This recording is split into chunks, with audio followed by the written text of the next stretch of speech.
you know that the translation of source program to machine code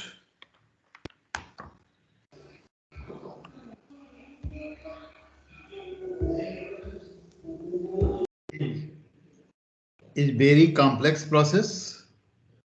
So basically for translation we perform two operations.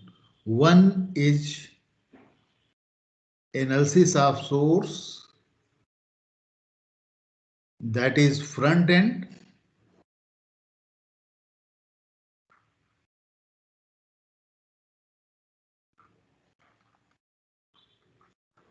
of the compiler, and second is the synthesis of the code. If you have to translate any text written in a language to another language, means you just consider what you have to do. Case of you consider the case of translation of Hindi to English. So first, and suppose this is the statement. This is a pen.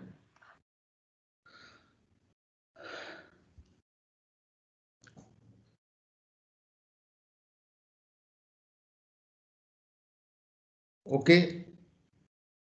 So we are discussing about translation process. And on last one, I have told you that to translate any text, you must have the understanding what text want to convey. Okay. For that, we do the analysis. And this analysis is several type of analysis. And the unit through which we do the analysis is called front end. And what we have, which type of analysis is needed? Lexical analysis, syntax analysis, semantic analysis, and then front end will translate the text in generalized form. This is general form, you may say intermediate form, that will say about the what understanding of the source text. Now, if you have any target language, you can just have the syntactic structure. You can now reconstruct the text using the words of the language, grammar of the language. Means you have to express that syntactic structure in object language. Okay. So first come to the analysis. In analysis, means front end, we do lexical analysis. For that we have lexical analyzer. The role of lexical analyzer is to scan the source program character by character and generate token. Basis of generation of token is the regular expression describing the language. Okay, we will discuss during discussion of lexical analysis. But actually, see, there is a language,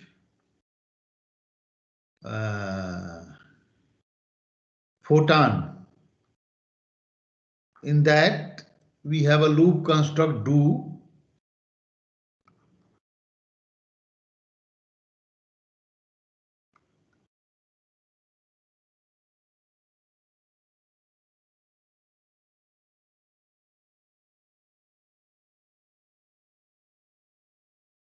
Like this.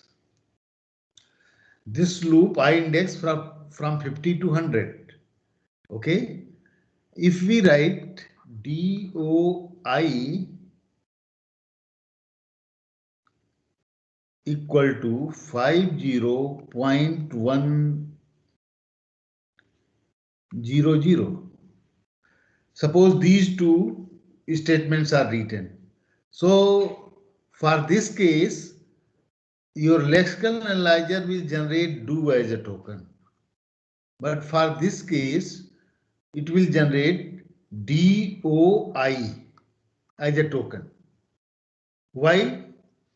This is the name of an identifier, but this is reserved word. How it is get distinguished? By this comma and this very dot. So you can define token of generated by the lexical analyzer that a longest prefix of the string matching one of the regular expression is the token. Okay. Although it is DOI, so this DO is a token, reserved word of the language, but it will not generate do as a token. It will generate DOI as a token. Okay. Now see the example that we have discussed on last term. A1 equal to B2 into C3 plus D4, like this.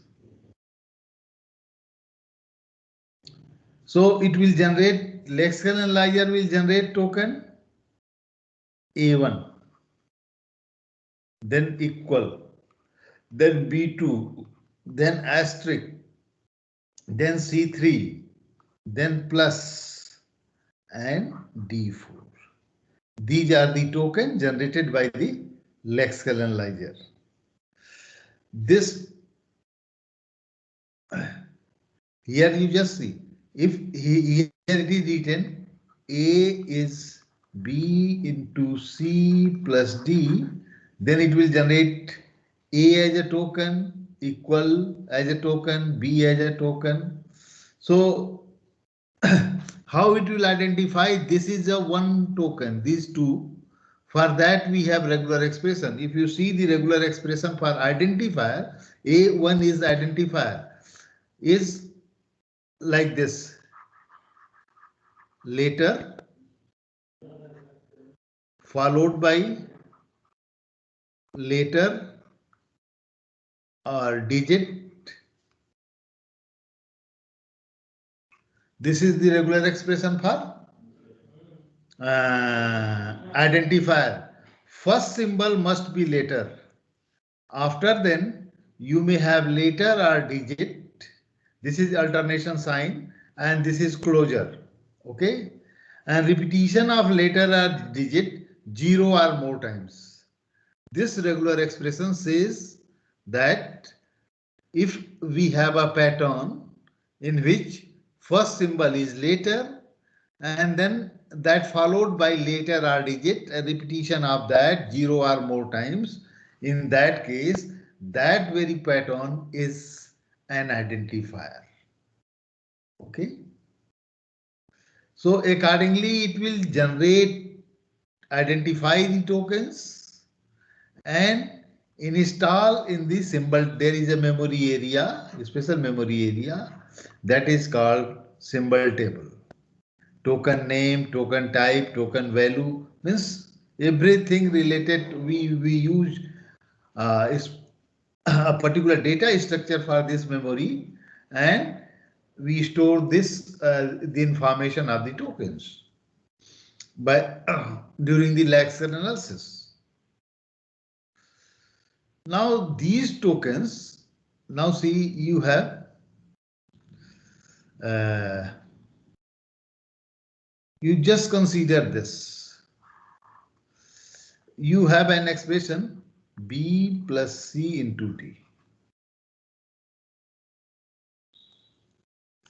So For this expression, how this expression is get evaluated? You must have grammar. Suppose you have this expression grammar e to e plus e into e id. This expression grammar. So we will generate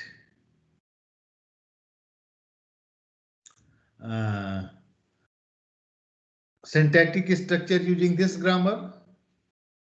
B plus C into D. E plus E. Next, this E, suppose leftmost derivation. You are familiar with this derivation. This will be the ID plus E. Next is ID plus E into E.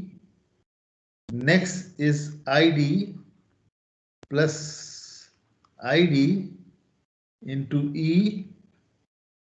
Next is ID plus ID into ID. This ID identifier is B, this identifier is C, this identifier is D. Identifier B, identifier C, identifier D. Now see the syntactic structure produced. You have started from E, that is star symbol, E plus E, then is this E is ID B. After then this E is E asterisk E, this E is IDC, and this E is ID. Okay. So this syntactic structure is get produced. You can see B plus asterisk. This is plus and this is asterisk. C and D. This syntactic structure for this very expression is get produced by syntax analyzer. Okay, means although this is top-down parsing, we have bottom-up parsing also that we'll discuss in unit number 2 during discussion. Okay, and again you just see one more derivation for same grammar. If you consider E asterisk E, you can consider it. This E may be written E plus E, this E asterisk E, then ID plus this E. Leftmost non-terminal is get considered for replacement of its with its right side. ID plus ID into E, ID plus ID into ID. This is B, this is C, this is D. Now see the syntactic structure produced. It is asterisk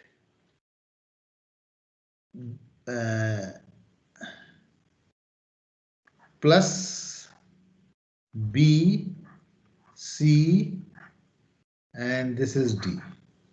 This syntactic structure is produced. Now see the difference. This syntactic structure and this syntactic structure.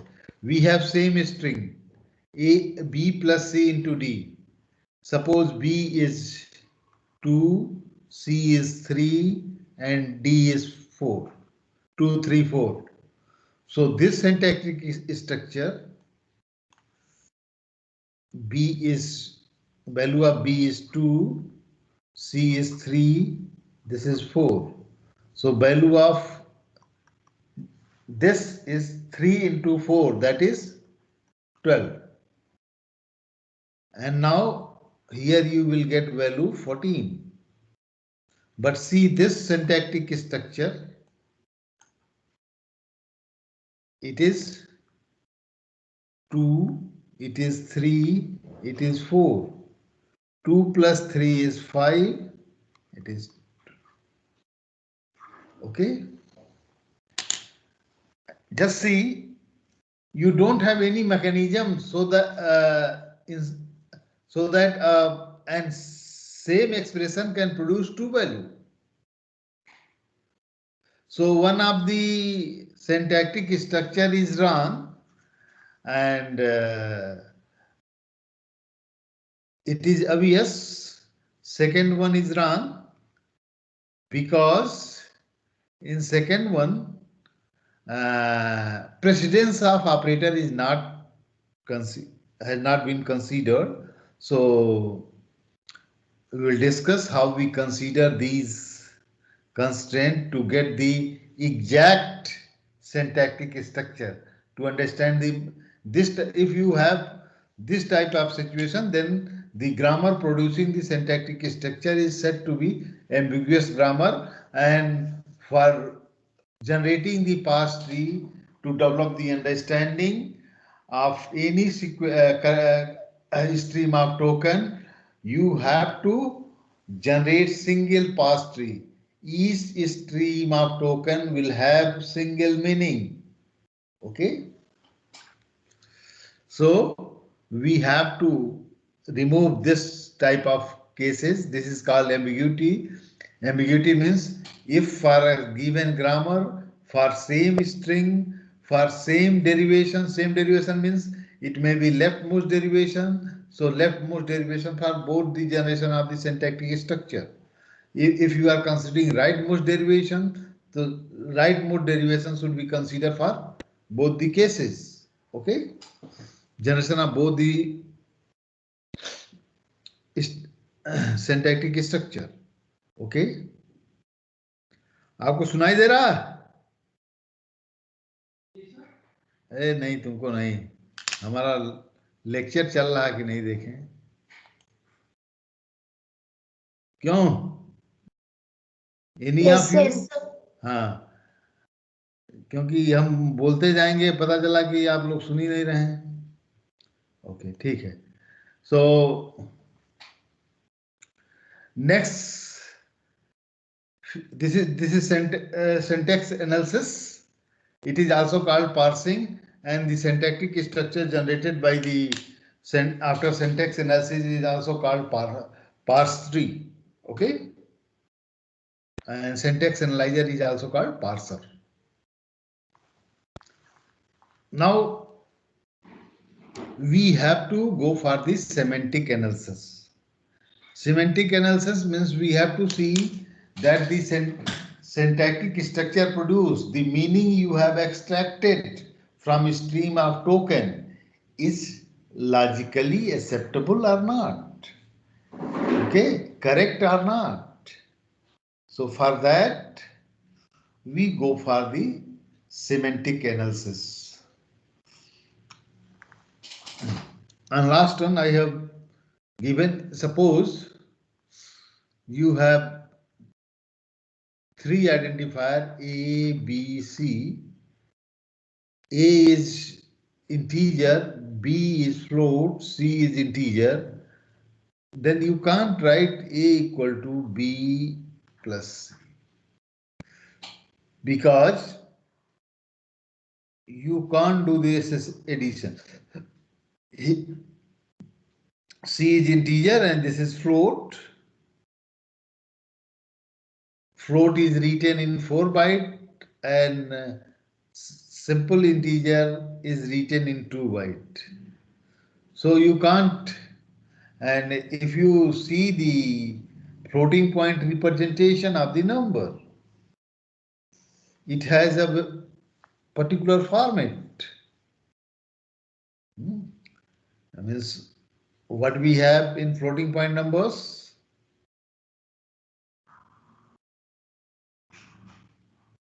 means in C language, you have three memory class for floating point number. First is float, second is double, and third is long double. Okay. In the case of float, 4 bytes is get allocated. In case of double, 8 bytes are get allocated. Long double, 10 bytes.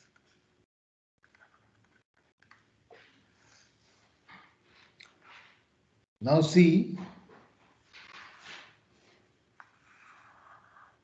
if it is float, then most significant bit is used for specifying the sign of number. Your floating point number may be negative, may be positive. If it is negative, then this bit is 1. If it is positive, then it will be 0. Then we have 7-bit exponent and remaining 24 bits, 1 bit is used for mantissa. Okay. But you know that this sign is the sign of number. But exponent may be positive or negative. Means in any number, if you write in floating point 10 into 10 to the power 5 or 10 to the power minus 5. So this is exponent 5. It may be positive or negative. We have reserved 7-bit for writing the exponent. So here we use a special technique for writing the exponent, that is called biased exponent. We do the biasing of exponent before writing. And when we read the information, we remove the bias to get the actual value. Biasing is nothing but we add 128 in exponent to give the exact number that is to be written in this field. Okay? In this field. And here we use 24-bit mantissa. In the case of double, you know, for double, 8 bytes are get allocated. In these 8 bytes,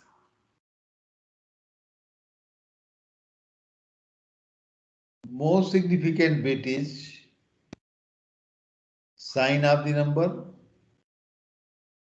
That is, this number is positive or negative. Then we have, here we are using 7-bit, but here we have 11-bit exponent. And here 54-bit mantissa.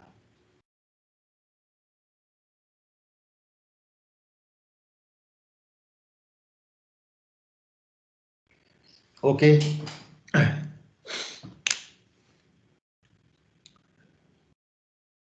So this is the way how floating point number is exponent is get represented. If you see long double, then this and this are same. Only precision. This mantissa will say about the precision of the number.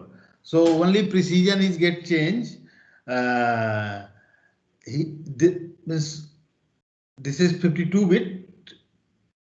52 bit plus 2 byte more means plus 16 bit means total 68 bit. 68 bits are used for writing the mantissa in the case of long double. If you you are using double or long double, the range of the number is same. Okay, you should keep in mind only accuracy of the number is get increased, precision is get increased, range is same. Okay, so now come to the actual discussion. So if suppose you are doing the certain assignment,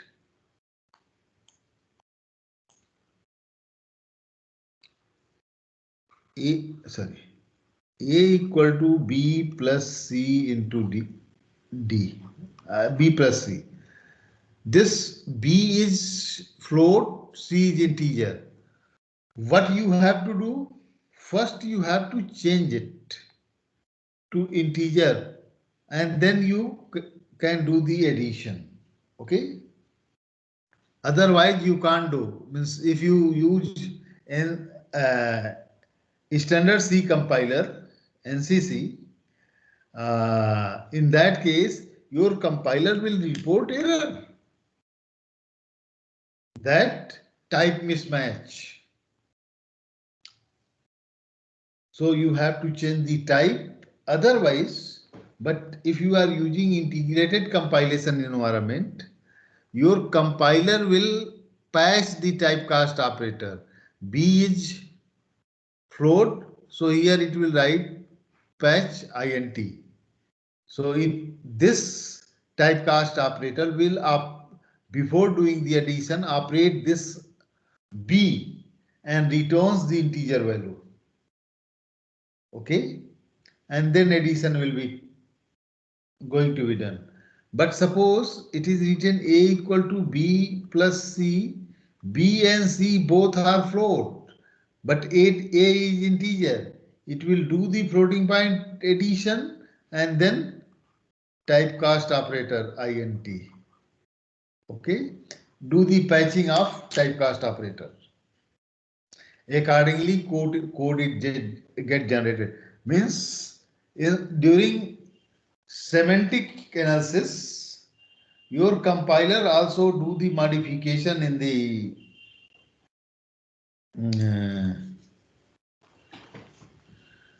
program you have written to remove the semantic error. But if it is not possible to remove, means, but in the case of standard C compiler, it will never do this type of patching of typecast operator. It will report error and it is the duty of programmer to patch the typecast operator for the evaluation of that very expression. Okay. Similarly, we have several, we will discuss during discussion of unit number 3. Then we go for the, after doing the analysis, we go for the translation. This translation is called syntax directed translation. Syntax directed translation means as said by syntax. And what is syntax? Understanding. Okay. Syntax of a particular text will develop the understanding in your mind. Okay. So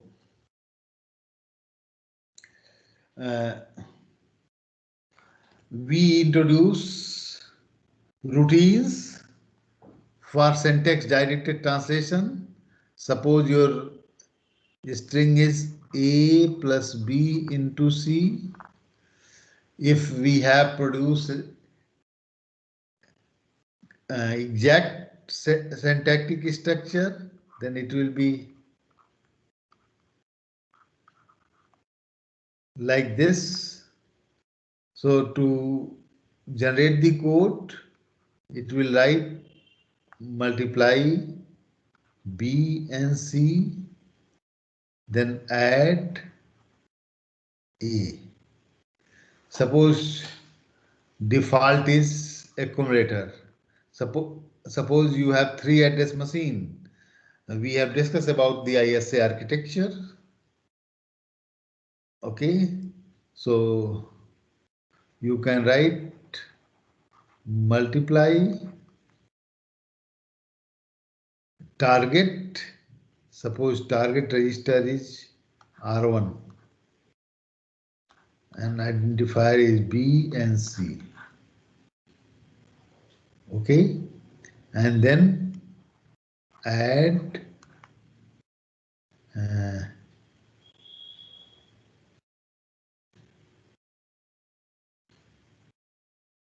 B means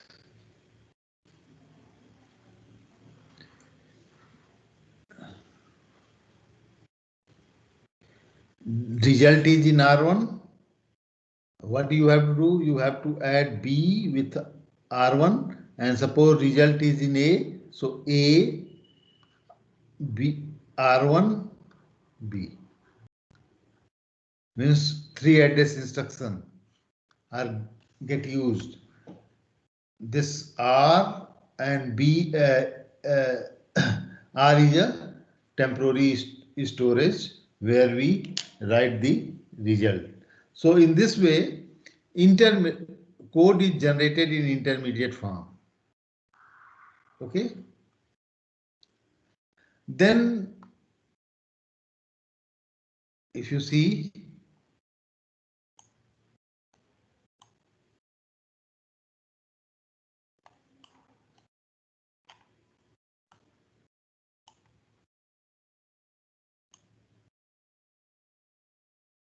this is lexical analyzer and then code it get generated. Now after then we have back end of the compiler. In back end, generally we do the optimization and runtime storage management. First, see what is runtime storage management. Just come to this side. Runtime storage management means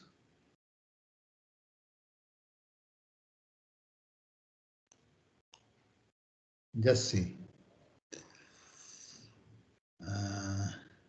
Suppose you have to compute the factorial. So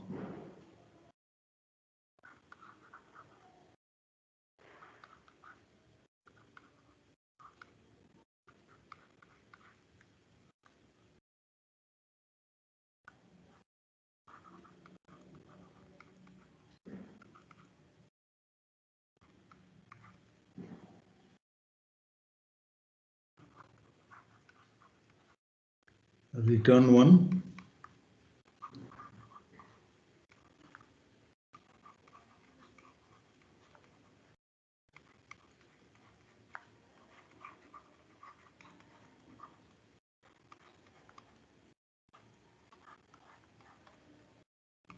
See this execution of this function.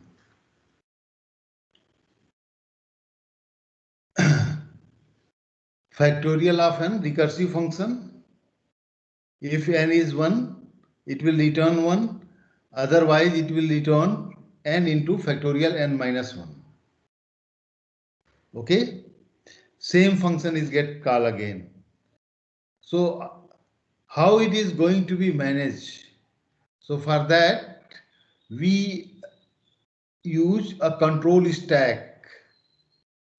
In this control stack, we keep the activation record of each instance of the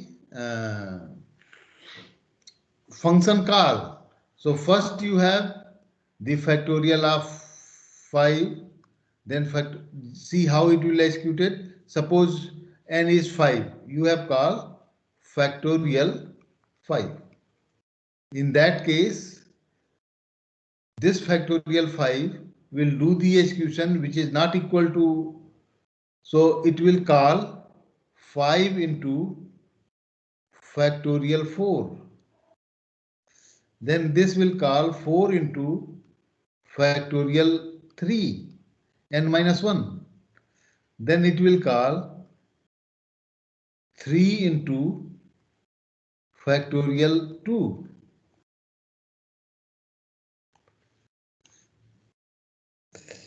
And this will call 2 into factorial 1. Factorial 1 will return 1. Then it will return 2 into 1. This will become 2. 2 into 1, 2. Then this will become return 6, 24, and finally you will get 120. But this is the, you may say, sequence of activation of various functions, and it is get managed in control stack. So how it is going to be managed is we will discuss during discussion of unit number 3 during runtime storage management. Okay, and optimization. In backend we have optimization. So also basically there is two type of optimization. One is machine dependent optimization, another is machine independent optimization. Generally we do machine independent optimization after 3 address code generation only, and machine dependent optimization after generation of the code of the machine. Actually I have told you we are doing the syntax directed translation. It is generalized translation, so there may be redundancy in the code generated. So we remove the redundancies. During this, there are several sources of redundancy. We'll discuss it because it is the part of your course. And code generation and hardware, machine dependent optimization is not in your course, but we will discuss at the end of the course. Okay. So in this way, your compiler works. And bootstrapping we will discuss on next one. Okay.